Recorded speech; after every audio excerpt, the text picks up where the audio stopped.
Apocalipse 2, verso 1 até o verso de número 7. Diz assim a palavra do nosso Deus. Ao anjo da igreja em Éfeso escreve: estas coisas diz aquele que conserva na mão direita as 7 estrelas e que anda no meio dos 7 candeeiros de ouro.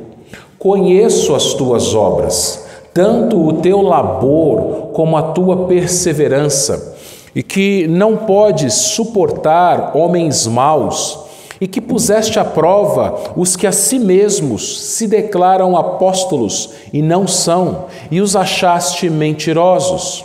E tens perseverança, e suportaste provas por causa do meu nome, e não te deixaste esmorecer.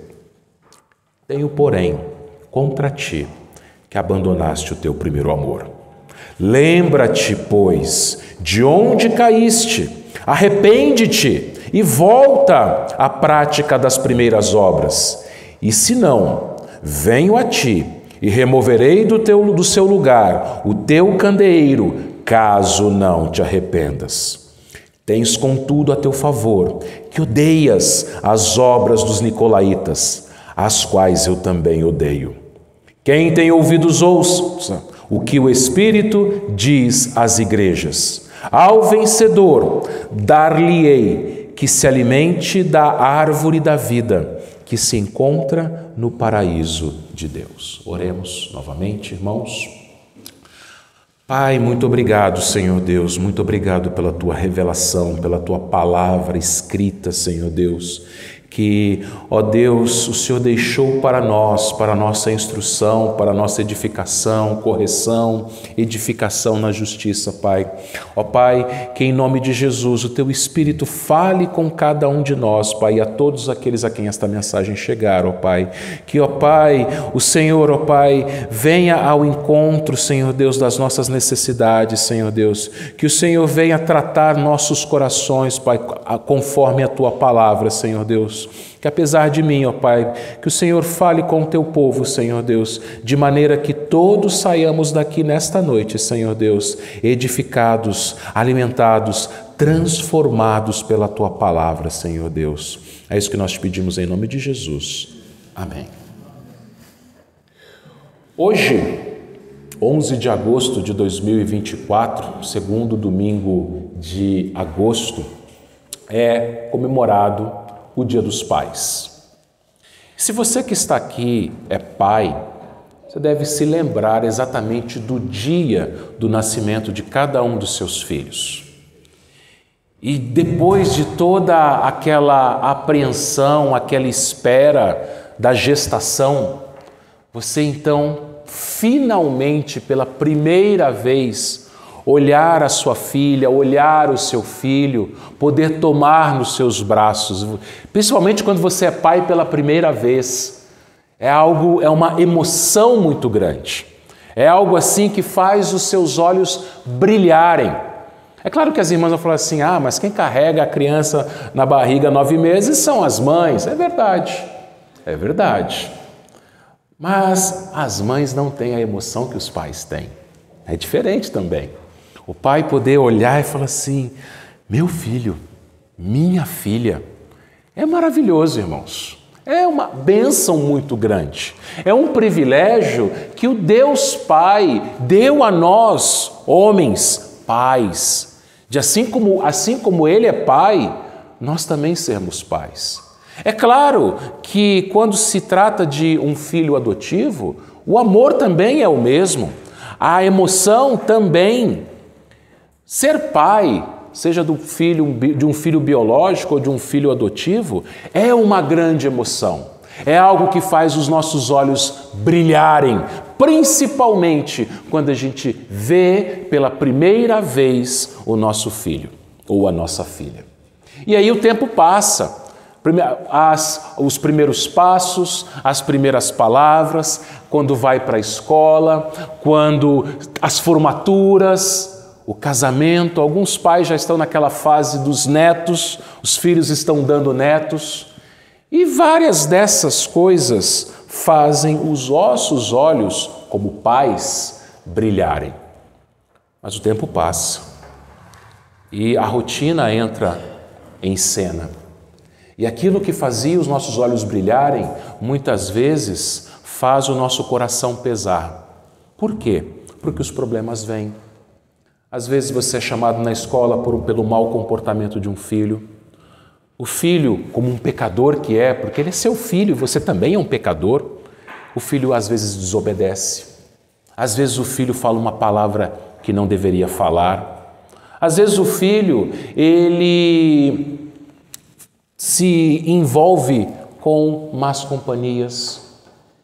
E aquele brilho que havia nos olhos, ele vai minguando, ele pode até mesmo desaparecer. E meus irmãos, assim como na paternidade e na maternidade também, e em muitas outras circunstâncias da vida, aquilo que no início fazia os nossos olhos brilharem e com o tempo se esfriou, o mesmo acontece no nosso relacionamento com Deus. Nosso relacionamento com Deus, meus irmãos, no início é um relacionamento que faz os nossos olhos brilharem. Na nossa conversão, nos nossos primeiros dias, nossos primeiros passos com o Senhor, quando a gente finalmente creu nele, aceitou a sua palavra, quando nós nos tornamos membros da igreja, fomos batizados, professamos a fé, quando nós começamos a caminhar com o Senhor, os nossos olhos brilhavam. Era aquele amor ardente, era aquele amor que fazia eu querer estar sempre em comunhão com o Senhor, era aquele amor que fazia com que eu quisesse, em todas as oportunidades, falar para as outras pessoas deste amor que o Pai tem por mim. Era aquele amor que me fazia desejar estar sempre na igreja. Não vou faltar o culto, pode estar chovendo canivete, mas eu vou, porque Deus me amou. Assim é o princípio da caminhada cristã. Assim é o início. Assim é o primeiro amor. Só que com o tempo, esse amor se esvai, esse amor esfria. Com o tempo, a gente entra no automático. E foi isso que aconteceu com esta igreja que nós acabamos de ler aqui em Apocalipse capítulo 2. A igreja de Éfeso. Meus irmãos, a gente começou a estudar o livro de Apocalipse, né? Nós já vimos todo o capítulo 1 de Apocalipse, vimos que Apocalipse trata-se de uma revelação de Deus através de Cristo ao apóstolo João, para que o apóstolo João registrasse tudo o que ele visse e deixasse para as igrejas. Que igrejas? As 7 igrejas da Ásia: Éfeso, Esmirna, Pérgamo, Tiatira, Sardes, Filadélfia e Laodiceia. E nós já aprendemos, meus irmãos, que em Apocalipse os números, eles são muito importantes, eles são simbólicos. E o número 7 é o número da completude, é o número da perfeição, é o número de Deus. E ao enviar cartas às 7 igrejas que haviam na Ásia, onde hoje fica a Turquia, na verdade, ali, aquelas cartas não eram apenas aquelas 7 igrejas locais, mas como 7 é o número da completude, essas cartas elas são direcionadas à igreja completa, a toda a igreja, a todo o povo de Deus. Estas cartas elas são direcionadas à igreja presbiteriana de Adamantina, a nossa igreja local. Essa parte, pequena parte de toda a igreja do Senhor. Então, encare esta carta que foi escrita para você, para nós, para a nossa igreja, meus irmãos. E veja, João, ele escreve a primeira carta e ele vai, nesta primeira carta, se dirigir, na verdade, a carta o autor da carta é o Senhor Jesus Cristo, mas é João quem vai escrever. João é o escriba, João é o escrivão, João é aquele que vai ouvir Jesus ditando palavra por palavra e vai escrever e vai enviar esta carta, meus irmãos. E o que ele tem que escrever? Olha o versículo 1. Ele diz assim: ao anjo da igreja em Éfeso escreve. ao anjo da igreja de Éfeso. Nós vimos no domingo retrasado, no final ali do capítulo 1, que o que significava isso? O anjo. Ele fala dos 7 candeeiros, das 7 estrelas. As estrelas, no versículo anterior, capítulo 1, versículo 20, as estrelas são os anjos das 7 igrejas. Então o anjo aqui, quem que era? Era o pastor da igreja. Por quê? A carta era para o pastor da igreja.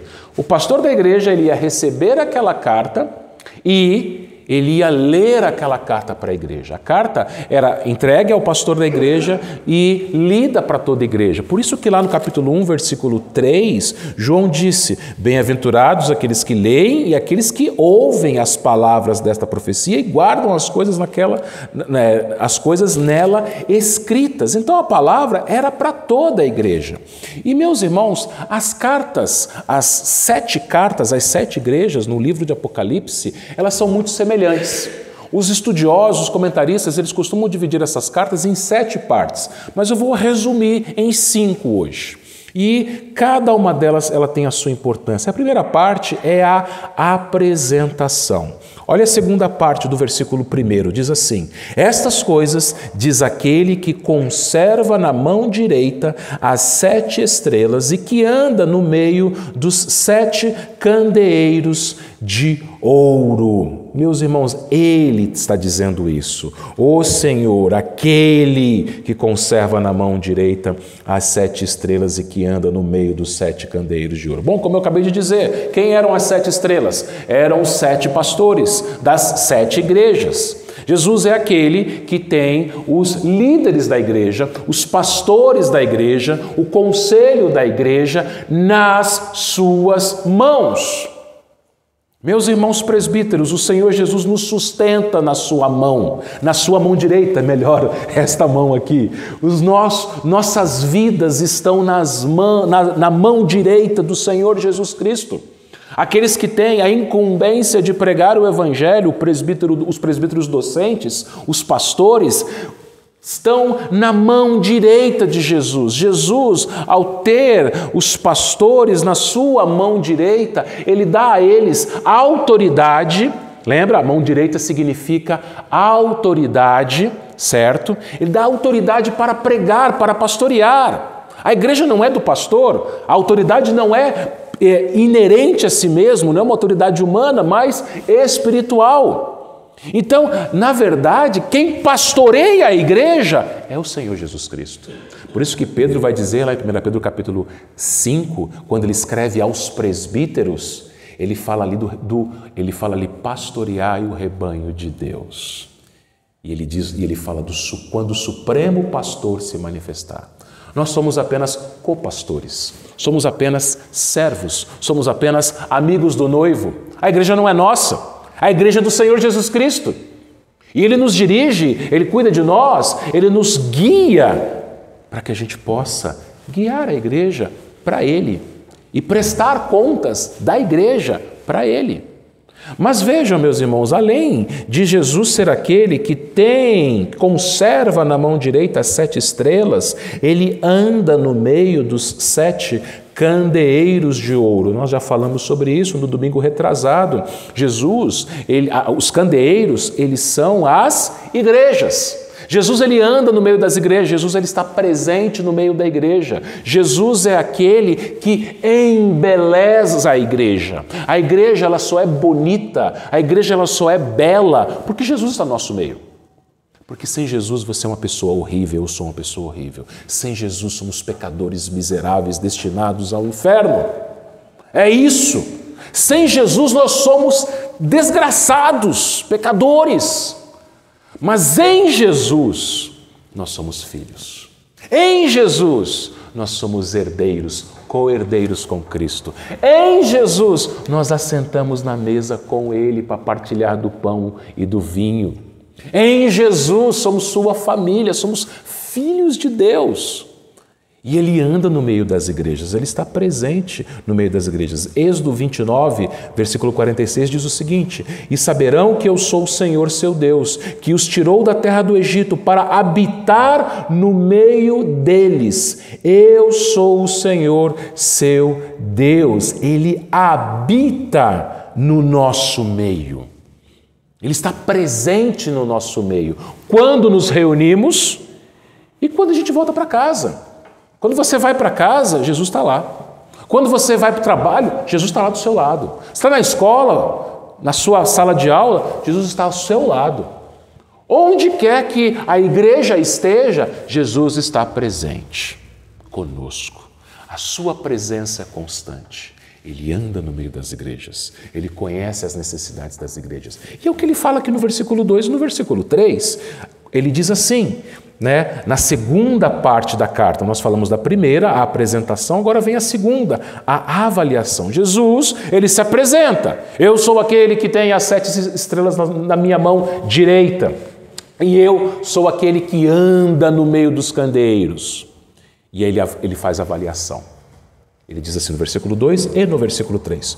Conheço as tuas obras, tanto o teu labor como a tua perseverança, e que não podes suportar homens maus, e que puseste à prova os que a si mesmos se declaram apóstolos e não são, e os achaste mentirosos. E tens perseverança, e suportaste provas por causa do meu nome, e não te deixaste esmorecer.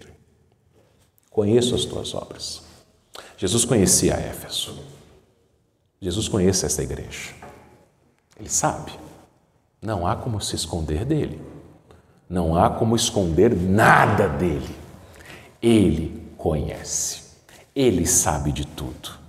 Ele conhece as nossas obras, meus irmãos. Ele sabe o que eu e você temos realizado ou deixado de realizar como membros de sua igreja. Ele é aquele, conforme a visão de João no capítulo 1, cujos olhos são como chama de fogo e tudo vê. Jesus vê tudo. Jesus não precisa de óculos. Você que usa óculos, se você tirar o seu óculos, você não vai enxergar muito bem. Talvez um astigmatismo, talvez uma miopia ou algum outro tipo de enfermidade ocular. Mas Jesus vê tudo. Mas mesmo nós que não usamos óculos, a gente não consegue ver tudo. Você consegue ver o que está atrás de você? Não, você não consegue ver. Além de você não conseguir ver, você não conhece todas as coisas. Não dá. Jesus ele fala, eu conheço as tuas obras. E ele diz assim, tanto o teu labor. Jesus conhecia o labor da igreja de Éfeso. Aquela igreja, meus irmãos, era uma igreja que não ficava parada. Era uma igreja que trabalhava, que servia, que não ficava estagnada. Se você olhasse para o boletim da igreja de Éfeso, você ia ver um monte de atividades.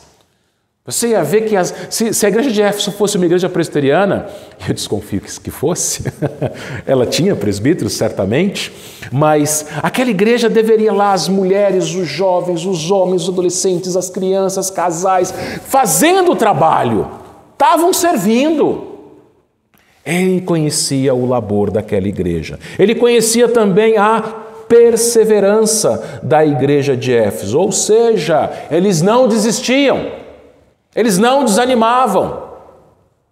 Meus irmãos, aquela igreja, vamos nos lembrar aqui, João, ele escreveu o livro de Apocalipse a irmãos nossos que estavam passando por perseguição, pelas mãos do imperador romano Diocleciano. Diocleciano não, Domiciano, confundi as coisas aqui. Domiciano, ele matava cristãos, Domiciano torturava cristãos, Domiciano havia mandado João para a ilha de Patmos, ser exilado lá. Só que mesmo diante das lutas, eles perseveravam. Eles não desistiam fácil. Eles eram crentes fiéis. Jesus conhecia também, meus irmãos, Jesus conhecia também o fato de eles não poderem suportar, deles suportarem, aliás, provas por causa do seu nome. Eles perseveravam porque eles tinham provas. Que provas eram essas? Vamos lembrar da cidade de Éfeso.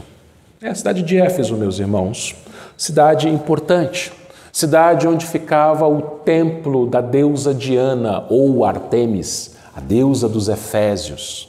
O templo dela era uma das 7 maravilhas do mundo antigo. Era uma cidade onde se movimentava muito o turismo religioso. Vinha gente do mundo inteiro para conhecer aquele monumento gigante que era o Templo de Diana. Ali haviam sacerdotes e sacerdotisas fazendo sacrifícios, não somente sacrifícios de animais, mas sacrifícios sexuais. Era uma promiscuidade tremenda aquela cidade. Era uma idolatria enorme naquela cidade. Era uma cidade tomada pela idolatria. E não somente a idolatria pela deusa dos Efésios, Diana, mas também pelo próprio imperador. Você se lembra que Domiciano, ele determinou que em todo o Império Romano, todos os cidadãos o adorassem. O governo da cidade de Éfeso, ele queria ficar bem com o governo romano, lógico. Então, no governo da cidade de Éfeso, mandou construir ali uma imagem do imperador e ali os cidadãos de Éfeso tinham que adorar o imperador. César é Kyrios, é o Senhor. Só que os efésios, os crentes efésios, falam assim, não, César não é Kyrios, Domiciano não é Kyrios. Jesus é Kyrios. Ele é o Senhor. E eram provas, meus irmãos. Eles eram fiéis, eles perseveravam. E isso fazia com que eles, os cristãos naquela época, meus irmãos, por causa da sua fé, o que acontecia com eles? No mínimo, perdiam seus empregos. No mínimo, eles não podiam comprar coisas, eles não tinham mais acesso ao comércio. Por quê? Porque os comerciantes pagãos não iam vender para os cristãos, como punição. No mínimo era isso, mas eles poderiam ser presos, torturados, terem seus bens confiscados e até mesmo mortos. Mas aqueles irmãos da igreja de Éfeso suportavam essas coisas. Que coisa maravilhosa, que igreja é essa? E não te deixaste esmorecer. Voltando para o versículo 2, ele diz assim: não podes suportar homens maus, que puseste a prova os que a si mesmos se declaram apóstolos e não são, e os achastes mentirosos. Aquela igreja, meus irmãos, era uma igreja boa teologicamente. Era uma igreja que não suportava falsos ensinos, que não suportavam falsos mestres, homens que se diziam apóstolos de Jesus Cristo, mas eram falsos. Eles não deixavam hereges subir no púlpito daquela igreja. Não! Era uma igreja fiel, inclusive no ensino, na pregação. Quando o apóstolo Paulo se despediu dos presbíteros daquela igreja, lá em Atos capítulo 20, ele disse o seguinte nos versículos 29 e 30. Eu sei que depois da minha partida entre vós penetrarão lobos vorazes, que não pouparão o rebanho, e que dentre vós mesmos se levantarão homens falando coisas pervertidas para arrastar os discípulos atrás deles. Então, no passado, Paulo já havia alertado os presbíteros, olha, vai vir lobos no plural. Só que aqui, aqueles irmãos mantinham firmes, eles afastavam os lobos, os falsos mestres, os falsos apóstolos. Essa, meus irmãos, era a igreja de Éfeso. Até aqui, até o versículo 3, nós vimos o 2 e nós vimos o 3. Qual que é a sua impressão desta igreja? Que igreja, né? Igreja boa. Podemos dizer que era uma igreja excelente? Uma igreja que trabalhava. Conheço o teu labor. Não era um bando de gente preguiçosa, era uma igreja que trabalhava. Uma igreja, meus irmãos, que perseverava. Uma igreja que suportava as lutas, suportava, meus irmãos, provas. Uma igreja que não suportava falsos apóstolos, falsos ensinos. Ou seja, irmãos, era uma igreja que tinha uma boa doutrina e uma boa prática. Eles não suportavam falsos mestres, falsos apóstolos, falsa doutrina. E eles, além de terem uma doutrina boa, porque eles não suportavam a má, eles trabalhavam, eles perseveravam, vinham lutas, provações, eles continuavam firmes, Que igreja maravilhosa! Que igreja maravilhosa, meus irmãos. Meus irmãos, esses versículos iniciais mostram uma bela igreja, que era a igreja de Éfeso. E o que nós podemos tirar de lições com essas qualidades colocadas pelo Senhor Jesus Cristo na igreja de Éfeso? Será que todos nós, meus irmãos, temos tido o mesmo labor, a mesma perseverança? Temos trabalhado com afinco, temos nos esforçado, temos nos dedicado à obra do Senhor, ao Evangelho, temos sido fiéis, não somente na teologia, mas também na prática. Temos sido assíduos nos trabalhos da igreja, nas suas atividades, especialmente na Santa Convocação, no culto ao Senhor. Será que cada um de nós tem perseverado, mesmo diante das provações, mesmo diante das lutas, das aflições que nos são impostas todos os dias? Ou será que facilmente nos desanimamos? Ó, meus irmãos, porventura será que temos suportado provas por amor do nome do Senhor Jesus Cristo? E as provas serão muitas, irmãos. Poderemos ser perseguidos na escola, na faculdade, no trabalho, perdendo oportunidades, perdendo privilégios, coisas muito mais leves do que aquelas que os nossos irmãos de Éfeso suportavam. Mas, meus irmãos, não existe nenhuma igreja perfeita debaixo do sol. Olhando para Éfeso inicialmente, podemos ter a impressão de que aquela igreja era uma igreja perfeita. Aquela igreja que trabalhava, que perseverava, que não suportava homens maus, aquela igreja que perseverava, que suportava provas por amor do nome do Senhor Jesus Cristo e não se deixava esmorecer, também tinha os seus defeitos. Isso porque, meus irmãos, os teólogos, eles costumam dividir a igreja do Senhor Jesus Cristo. E uma das divisões que é feita pelos teólogos é a igreja militante e a igreja triunfante. O que significa isso? A igreja triunfante, a igreja militante, aliás, a igreja militante é aquela igreja que está aqui na terra. Somos nós e todos os nossos irmãos que hoje, dia do Senhor, estão cultuando ao Senhor. A igreja presente, viva aqui na terra. Ela é militante porque ela milita, ela luta, ela trava a batalha contra o mundo, contra o seu próprio coração, contra o seu próprio pecado. Essa igreja é uma igreja que ainda peca, é uma igreja salva, perdoada, mas que ainda peca, mas ela está militando.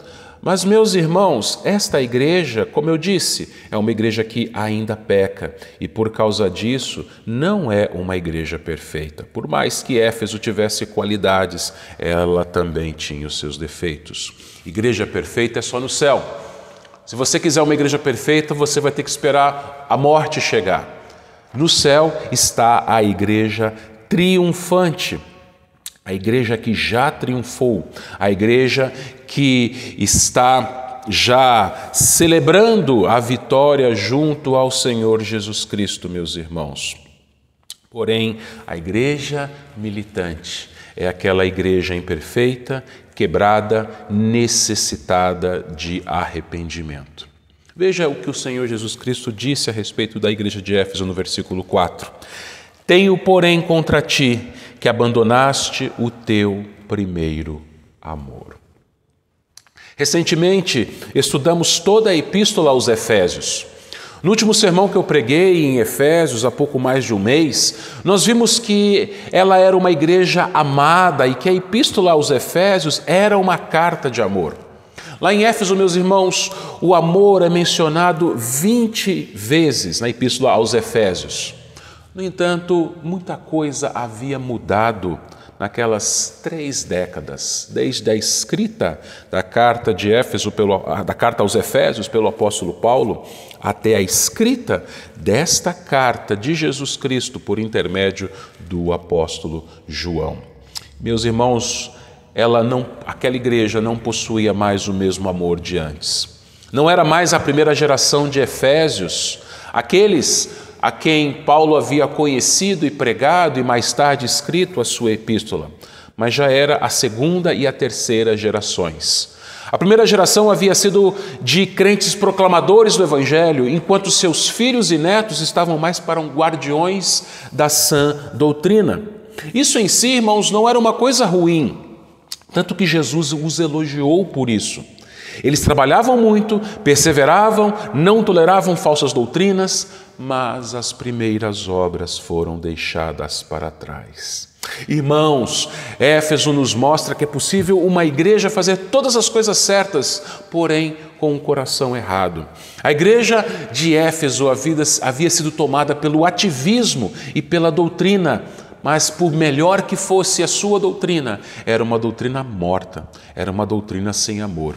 Chama a nossa atenção, irmãos, que eles sofriam intensas provas, mas permaneciam firmes, indicando que eles eram crentes verdadeiros. Porém, o amor ainda estava lá, mas não como antes. No original grego, isso fica bem claro, como se Jesus dissesse a eles: aquele amor que vocês tinham, aquele primeiro amor, vocês abandonaram. Também, meus irmãos, isso acontece com muitos de nós. Você se lembra do dia que você se converteu? Do dia nem todos se lembram, é verdade, mas você se lembra daquela época, daquele tempo em que seu coração inflamava por Jesus, você queria devorar a leitura da Bíblia, falava de Jesus para todo mundo, queria sempre estar presente na igreja, era um ofertante, um dizimista fiel, mas agora você esfriou, você entrou no automático. Você até vem à igreja todo domingo, mas não com a mesma alegria, não com o mesmo entusiasmo. Você é um presbiteriano reformado que se orgulha de fazer parte de uma igreja que tem uma doutrina bíblica sólida, mas não evangeliza mais. Reclama do irmão, reclama do pastor, reclama do ar-condicionado, reclama de tudo. Se tornou alguém maledicente e amargurado. Não ora mais, não lê mais a Bíblia. E se tem o seu pecado confrontado, relativiza e coloca a culpa nos outros. Se você se identifica com ao menos uma dessas coisas, isso significa que você abandonou o seu primeiro amor. Irmãos, de nada adianta sermos uma igreja atuante, com sociedades internas se formando, trabalhando muito, se reunindo, uma SAF que está se aprofundando na oração, no conhecimento da palavra, com uma UMP que se amadurece na comunhão e no estudo bíblico, com uma UPA que começa a crescer na fé e no conhecimento do Senhor, uma futura UPH desejosa em serem homens de Deus, em termos uma escola dominical de alto nível, cultuarmos a Deus conforme Ele determina nas Escrituras, com sermões que expõem fielmente a Bíblia, se não amamos a Deus e ao nosso próximo. 1 Coríntios 13 é conhecido como o capítulo do amor. Paulo fala isso. Ainda que eu fale as línguas dos homens e dos anjos, se não tiver amor, serei como bronze que soa, ou como símbolo que retine.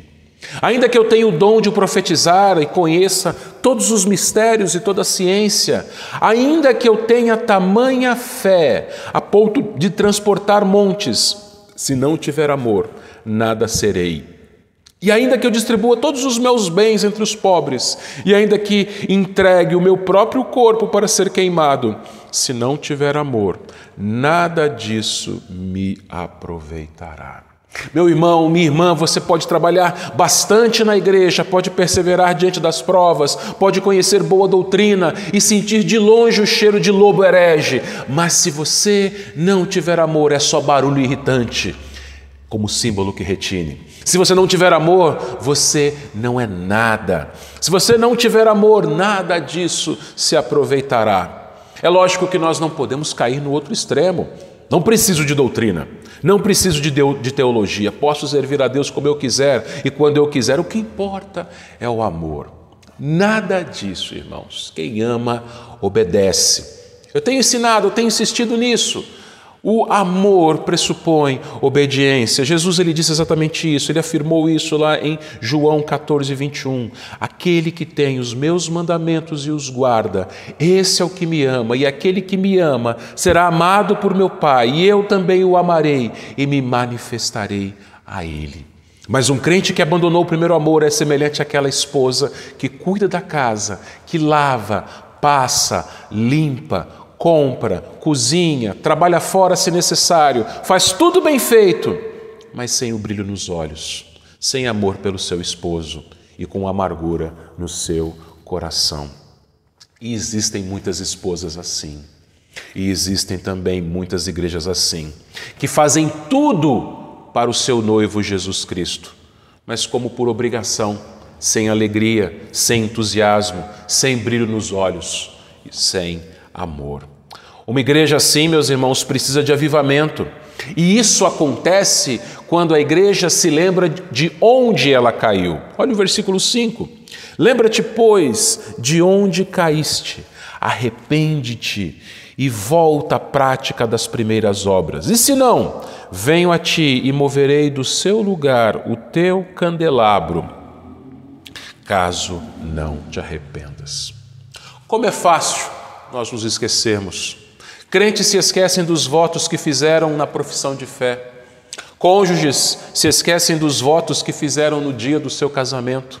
Os pais se esquecem dos votos que fizeram ao trazerem seus filhos para serem batizados, no caso de pais presbiterianos. Oficiais se esquecem das promessas que fizeram quando foram ordenados. Nós nos esquecemos de coisas fundamentais, meus irmãos, e por isso nós entramos no automático. Nos tornamos pessoas apáticas e tristes. E essa é a terceira parte desta carta, a exortação. Cristo exortou, irmãos, aquela igreja a se lembrar de onde ela havia caído. Isso nos faz lembrar aquela parábola do filho pródigo. Lá em Lucas capítulo 15, Jesus conta a parábola daquele filho que depois de tomar a herança das mãos do pai, torrar toda a herança com prazeres, ele chegou ao fundo do poço, trabalhando, dando comida aos porcos, e nem mesmo a comida dos porcos ele poderia comer. Então no versículo 17 de Lucas 15, o texto diz: então, caindo em si, disse: quantos trabalhadores do meu pai têm pão com fartura e eu aqui morro de fome. Aquele rapaz, ele caiu em si, ele se lembrou da casa do seu pai, mas ele não ficou na lembrança somente, mas ele tomou uma atitude. Os versículos 18 a 20 diz assim: levantar-me-ei e irei ter com meu pai e lhe direi: pai, pequei contra o céu e diante de ti. Já não sou digno de ser chamado teu filho. Trata-me como um dos teus trabalhadores. E levantando-se, foi para seu pai. Arrependimento consiste em lembrança e mudança. O verbo lembrar aqui no texto original grego, ele está no tempo presente, ou seja, ele indica continuidade. Jesus ele está dizendo aos efésios, irmãos, que eles deveriam se lembrar continuamente. Por quê? Porque, como eu disse agora há pouco, é fácil nós nos esquecermos. Então, constantemente precisamos nos lembrar do amor de Deus por nós em Cristo e respondemos esse amor com o nosso amor. O arrependimento não é apenas você se lembrar de onde caiu, mas você voltar à prática das primeiras obras. Aquilo que fazemos, nós fazemos para Ele. Então, além de ser bem feito, deve ser feito com amor, com entusiasmo, com brilho nos olhos. Jesus ele diz para nós nos lembrarmos de onde nós caímos, e no caso aqui dos Efésios, de onde eles haviam caído. Já havia passado um tempo. Já havia passado um bom tempo que eles haviam abandonado o primeiro amor, eles haviam caído na mesmice, não havia mais brilho nos olhos, estava tudo no automático. E pode ser que isso tenha acontecido também com você. Pode ser que já faz um tempo que você entrou no automático e você nem percebeu que isso aconteceu. Você tenha caído na mesmice, você nem se lembra mais de quando você se esfriou, de quando você abandonou o primeiro amor.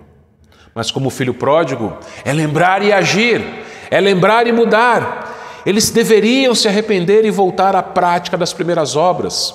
A palavra grega aqui para arrepender-se é a palavra metanoia. Talvez você já tenha ouvido essa palavra, metanoia, que significa mudança de mente. Para que as mudanças externas aconteçam, primeiro devem haver mudanças internas. Para que se pratique novamente as primeiras obras, a minha mente precisa mudar. Antes da prática, antes da mudança de prática, deve haver uma mudança de pensamento. É o que diz Romanos 12, versículo 2. E não vos conformeis com este século, mas transformai-vos pela renovação da vossa mente, para que experimenteis qual seja a boa, agradável e perfeita vontade de Deus. Mudança sem atitude, a mudança de atitude, aliás, sem mudança de mente, é hipocrisia. Você só mudar o externo sem mudar o interno é hipocrisia. E Deus nos conhece. O Senhor Jesus, Ele fala: eu te conheço, eu conheço as suas obras. Nós precisamos mudar a nossa mente primeiro. Primeiro nós devemos mudar a nossa maneira de pensar antes de mudarmos a nossa maneira de agir. É equivalente a dizer que precisamos mudar primeiro o nosso coração. Por isso, se isso não acontecer, Jesus ele faz uma ameaça. Se não, venho a ti e moverei do teu lugar o teu candeeiro, caso não te arrependas. Sem amor não existe luz. Assim o candeeiro perde a sua função. Você se lembra? O candeeiro, um candelabro, ele é um objeto que tem como função iluminar. Mas se o candeeiro não tem luz, ele é tirado do lugar. Por exemplo, o que você faz quando uma lâmpada queima na sua casa? Você deixa ela lá de enfeite? Ela não tem mais serventia, ela não tem mais utilidade. Uma lâmpada queimada a gente tira e joga fora. Uma igreja sem amor é uma igreja que não resplandece mais a luz de Cristo. E Ele mesmo promete que uma igreja assim, Ele remove do seu lugar. Uma igreja onde o cristianismo é apenas nominal, perdeu o seu brilho, a sua função de luz nas trevas. E um dia ela será retirada do seu lugar, ela deixará de existir. É o que aconteceu com a igreja de Éfeso. A igreja de Éfeso não existe mais. Aquela igreja teve excelentes pastores. Paulo, Timóteo, João, foram pastores daquela igreja. Aquela igreja tinha uma doutrina sólida, trabalhava arduamente, sofria por Cristo, mas abandonou o seu primeiro amor. E anos depois, a igreja de Éfeso deixou de existir. Aqueles irmãos não se arrependeram, não voltaram à prática das primeiras obras, não voltaram ao primeiro amor e, de fato, o seu candeeiro foi retirado. Nós vemos isso, meus irmãos, com muita tristeza na Europa. A maioria das igrejas na Europa teve o mesmo destino. Viraram museus, bares ou simplesmente estão fechadas. Nos Estados Unidos, muitas igrejas fecham todos os anos. Uma igreja que não ama, peca, porque é orgulhosa, se acha, vive de aparência e será retirada do seu lugar por Jesus. E, meus irmãos, isso pode acontecer com qualquer igreja. Pode acontecer com qualquer igreja local. Pode acontecer com a nossa igreja, se, porventura, nós não olharmos para trás, olharmos e nos lembrarmos de onde nós caímos e não voltarmos à prática das primeiras obras.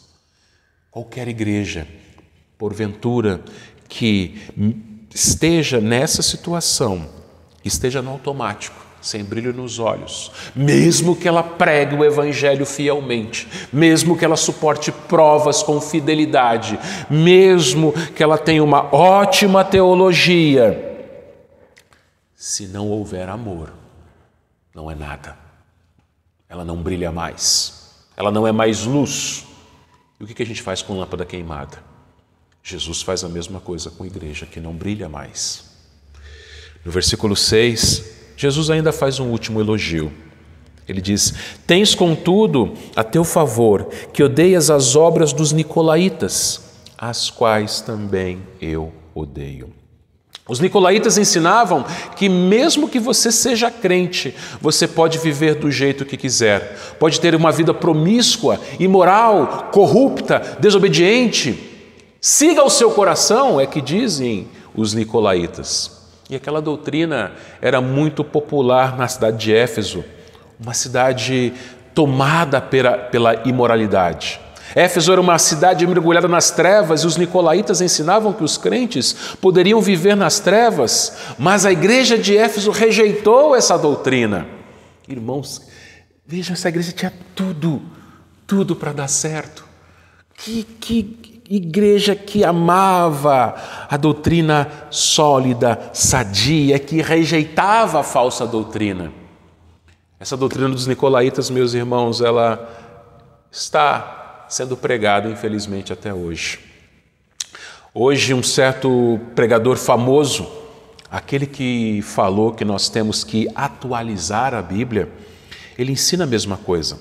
Nas palavras dele, não interessa se você tem algum vício, se você tem uma vida sexual promíscua, se você tem raiva de alguém, mas se você tem a consciência de que Jesus está com você, então está tudo certo.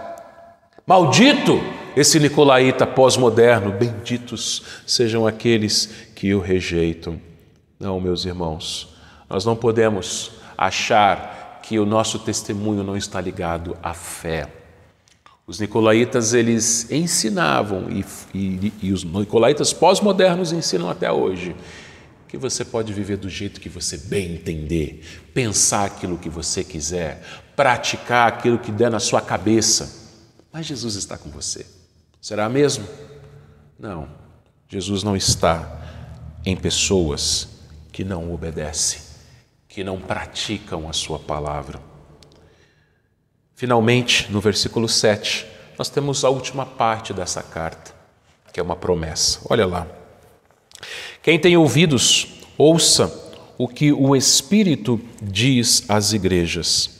Ao vencedor, dar-lhe-ei que se alimente da árvore da vida que se encontra no paraíso de Deus. Você tem ouvidos? Então ouça. Preste atenção no que Jesus tem a dizer a você. Adão não ouviu as palavras de Deus e quando ele pecou, Deus o expulsou do Éden, não lhe dando acesso à árvore da vida. Se o homem caído comesse dessa árvore, ele e a sua descendência viveriam eternamente sem a possibilidade da redenção, todos condenados ao inferno. Isso porque, meus irmãos, aquela era a árvore da vida. Se o homem comesse da árvore da vida, ele teria vida eterna. Só que se ele ali no Éden, caído, comesse da árvore da vida, ele teria uma vida eterna sem redenção.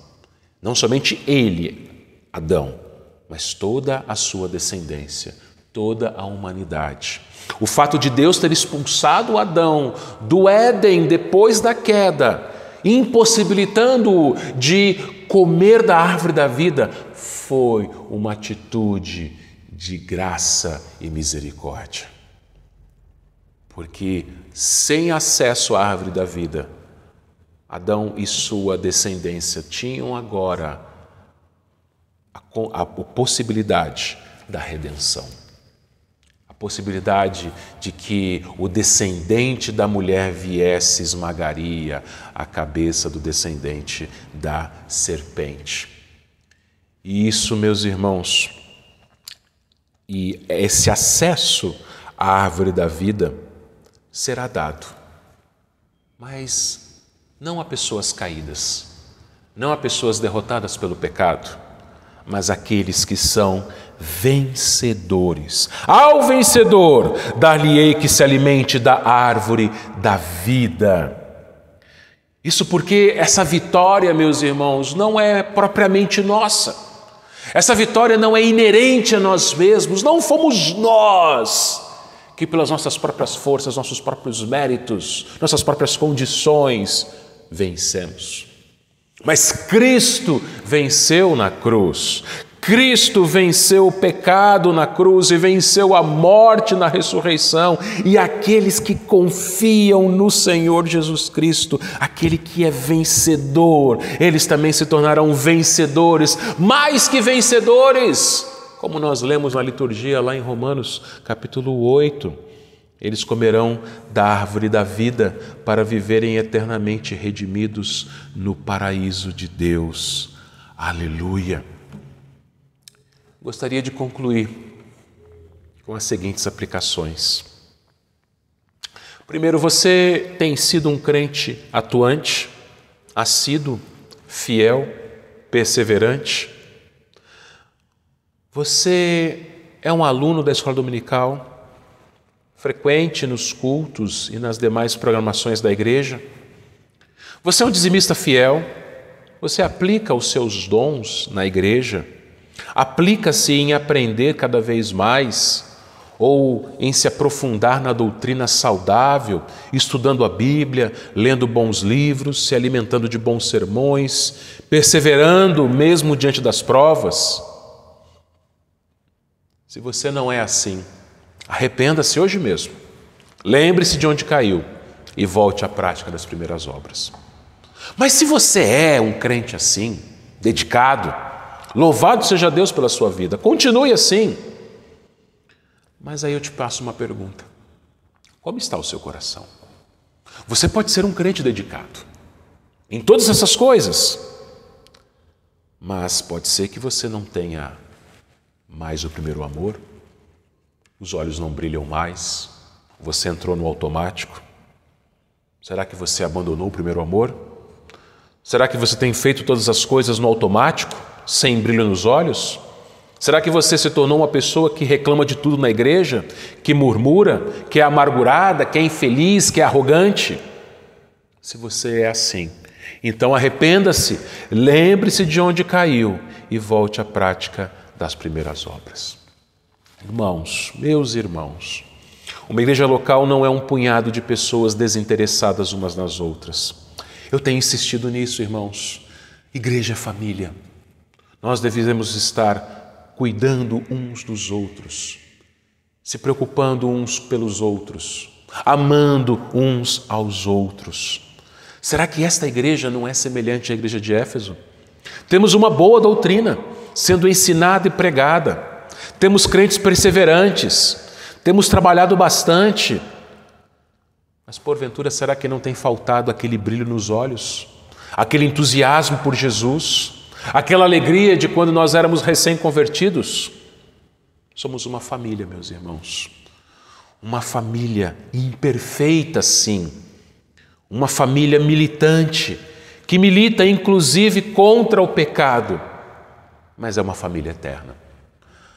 A igreja é o único relacionamento humano eterno. Quando uma pessoa casada morre, o casamento termina. Quando um pai morre, a pessoa se torna órfã, ela não tem mais o seu pai ou a sua mãe. Qualquer relacionamento, ele termina com a morte. Mas o nosso relacionamento, ele é eterno, porque ele é em Cristo. Então, sabendo disso, meus irmãos, nós devemos tratar o nosso coração, voltar à prática das primeiras obras, voltar ao primeiro amor.